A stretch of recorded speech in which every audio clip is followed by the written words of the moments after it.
You asked me 6 months ago that we will be where we are now. I would say you are crazy, but yet here we are.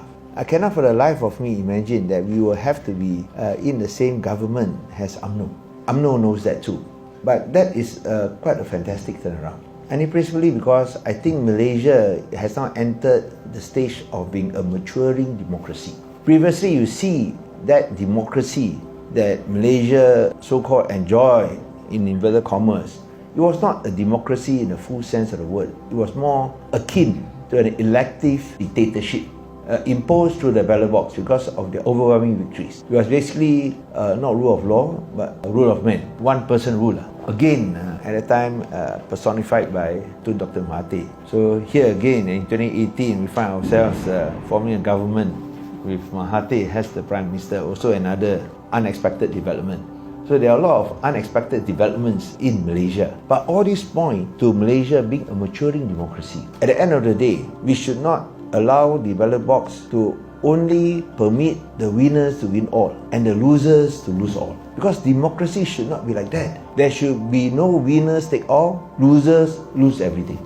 And that's why when you look at this coalition politics that we have now, I think it is a positive sign. Because it ensures that every participant will be able not only to take part, will be able not only to engage and to participate in decision making, but also to benefit from the political process. So to be able to work with the enemies, I think it's a sign of maturity. After all, even when you go to war, you also have to go and negotiate and discuss peace with your enemies.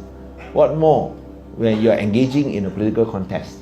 So I would say that whilst this is something new, I think it's a positive sign and a step forward so that we can try to reduce the antagonism and of course the hostility. Unfortunately, in order to counter this process, you have another coalition that is working day and night, working very hard to present an alternative narrative of Malaysia that is very frightening. So what we see now is, on one level, a maturing democracy, and another narrative, another alternative where they want to impose their views on race, religion, extremism, not just on the non-Malays and non-Muslims, but also on Malays and Muslims themselves, which is not accepted by moderate Malays.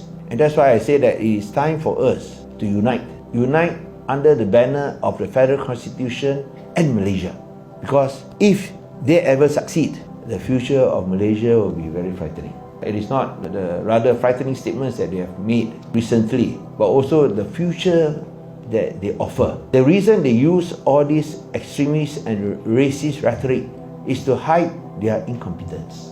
They do not know how to run the government. You look at the states they run, don't talk about basic economics. They can't even provide water.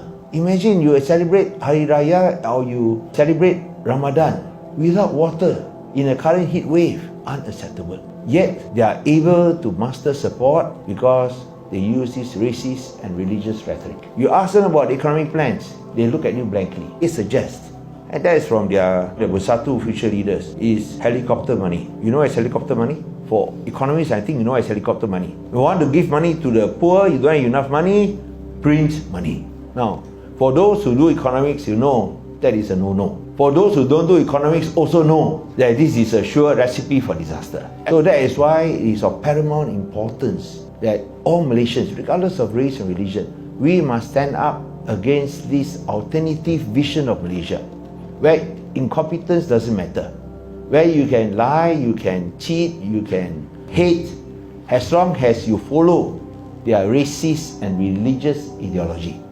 And for them, that is all that matters. Power, the means justify the ends of securing power. I don't think that is a vision that we all want. So when you talk about working together under this new unity government, as I mentioned earlier, winners don't win all, losers don't lose all. Everybody can have a stake. In contrast with this alternative narrative. I know I'm getting a bit ahead, but I think we should get to the nuts and bolts of the future major issues for the coming state election. It's not just about the states alone. It is whether the federal government can be sustained for the next 5 years.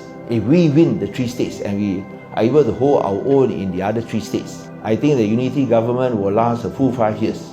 And Anwar Ibrahim will be able to do his work for everyone, especially you young people.